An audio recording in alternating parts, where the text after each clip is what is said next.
It's really late. Not really late. I mean, it's 5 o'clock. I was getting ready to leave, and I was like, I didn't do a live. And I said I was going to do them this week. So here I am at 5 o'clock doing a live. We were talking yesterday about spiritual warfare, and we're going to try and stay in that all week this week. And today we're going to be in 2 Corinthians chapter 10, starting at verse 3. We are human. We are human. He made us human. He made us who we are. But we don't wage war with human plans and methods. We use God's mighty weapons, not mere worldly weapons, to knock down the devil's strongholds. With these weapons, we break down every proud argument that keeps people from knowing God. With these weapons, we conquer their rebellious ideas, and we teach them to obey Christ.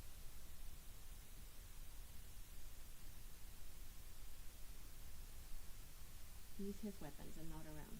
And sometimes that's difficult for us. We want to use our own weapons. We want to be able to use our own thoughts and our own actions, and we're to be obedient to the Lord.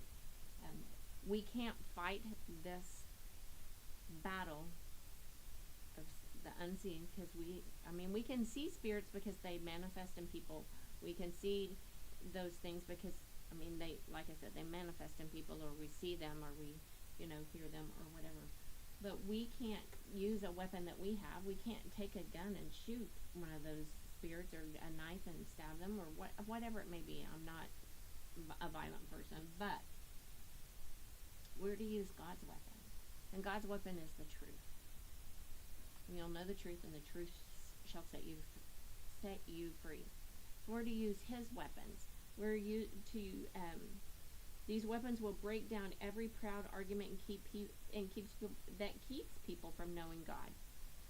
So when we use his truth, when someone's coming at us with, well, you did this and you said that, and then you can be like, but I am chosen, and I am a child of God, and I am forgiven, and I am all of the things.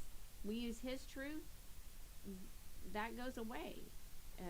Had a conversation today about taking every thought captive. I have a hard time with that. I do, and I don't like to admit that, but I do. I let them come in, they rumble around, and they rumble around, and they rumble around, and then I overthink it, and then I speak things that I shouldn't speak, and it's too much sometimes. But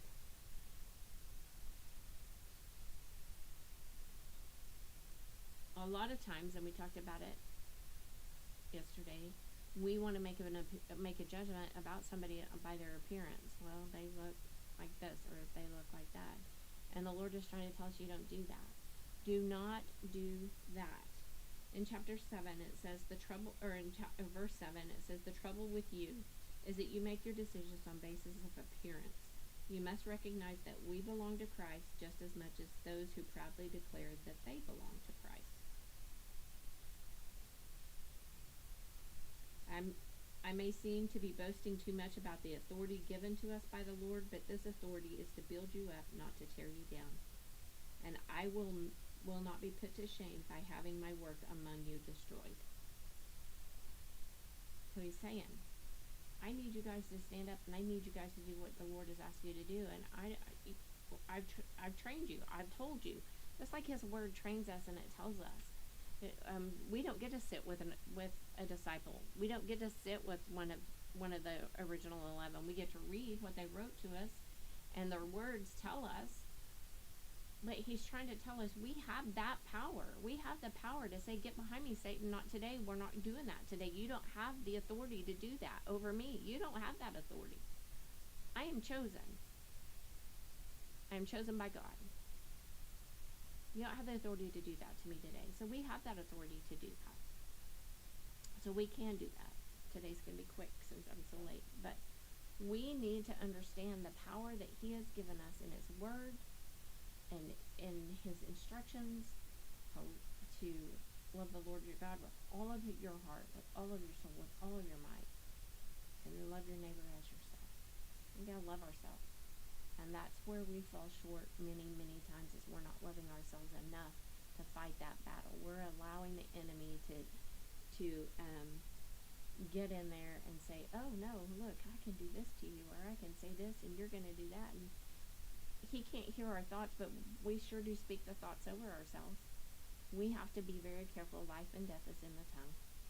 And that is if we're speaking it to ourselves, over ourselves, about ourselves, which we often do. We have the power. We have the authority in the name of Jesus to rebuke all of those things. And that's what he's asking us to do, is to work in that power. Ladies, don't forget we have ladies meeting tomorrow at 10:30.